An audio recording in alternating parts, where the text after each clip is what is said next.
Reports zinatua kwa mitandao kwamba Rigathi Gachagua amekuwa summoned, but I want us just to listen to DCI boss jinsi ambavyo anajaribu kuzungumza. But ensure guys umelike video ili pia kuendelea kusupport na wale wageni waendelee kusubscribe ili kugrowisha hii channel. Acha tusikize DCI boss jinsi ambavyo anajaribu kusummon Rigathi Gachagua, the former deputy president, and the DCI boss anatuambia kwamba hawezi produce yule kijana ambaye aliweza kuwa abducted, na anasema kwamba huyo kijana hajakuwa arrested na any police officers hapa nchini Kenya, na labda mwenyewe tu aweze kujitokezea. Acha tusikize kisha tuendelee watu wangu. On Wednesday, June 2025, Kenya witnessed demonstrations dubbed Gen Z anniversary protests. While some citizens turned out peacefully to exercise their constitutional rights to assemble and express dissent, a well-coordinated network of criminal actors infiltrated and hijacked these demonstrations.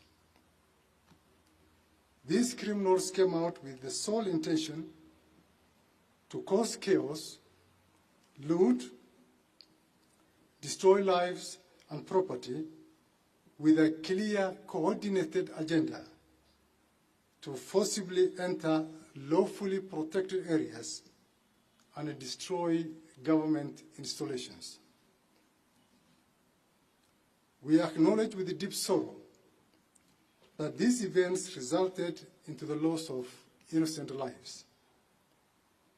We extend our heartfelt condolences to the families who have unfortunately and regrettably lost their loved ones.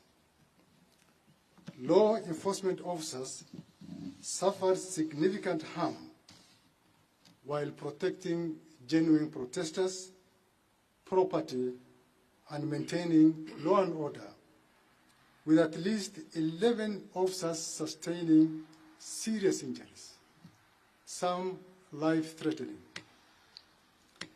Every life lost is a tragedy that shakes the conscience of our nation. We mourn with you and we remain committed to ensuring that justice is not only done, but is seen to be done. No family should ever suffer such pain under the pretense of protests or the breakdown of public order. We confirm that what began as peaceful civic education in certain parts of the country quickly devolved into orchestrated violence. Intelligence and arrest records revealed that some individuals with specific instructions to attack public institutions and security installations were ferried in unmarked vehicles from particular areas that security agencies are currently looking into. Our investigations have unearthed a series of deeply troubling incidents. There was widespread destruction of critical government infrastructure, such as Kikuyu law courts, Kikuyu government offices, and multiple police stations, including Olkalau Police Station, Dagoretti, Gajui Police Post, and the Kamukunji Police Station, amongst others.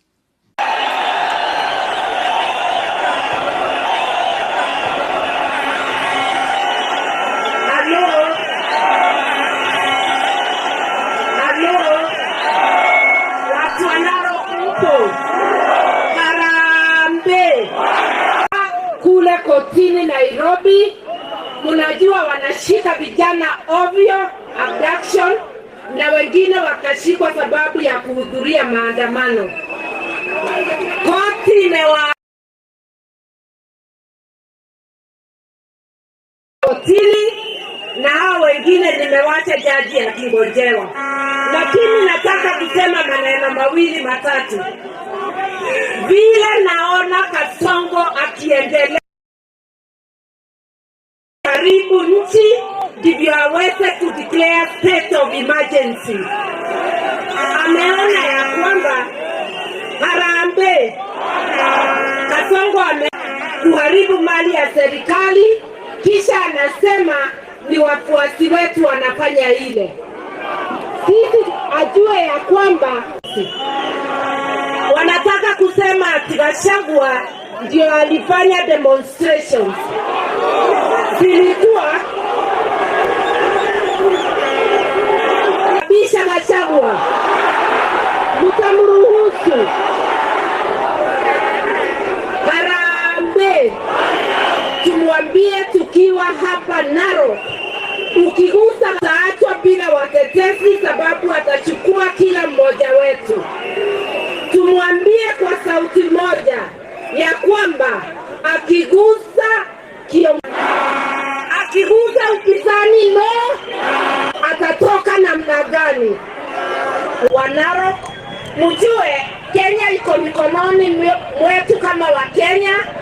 Tusipopigania hiyo uhuru wetu na katiba yetu itachukuliwa na wahuni. Na ndivyo tuwaambie, kwa kulinda maisha yetu, Ruto must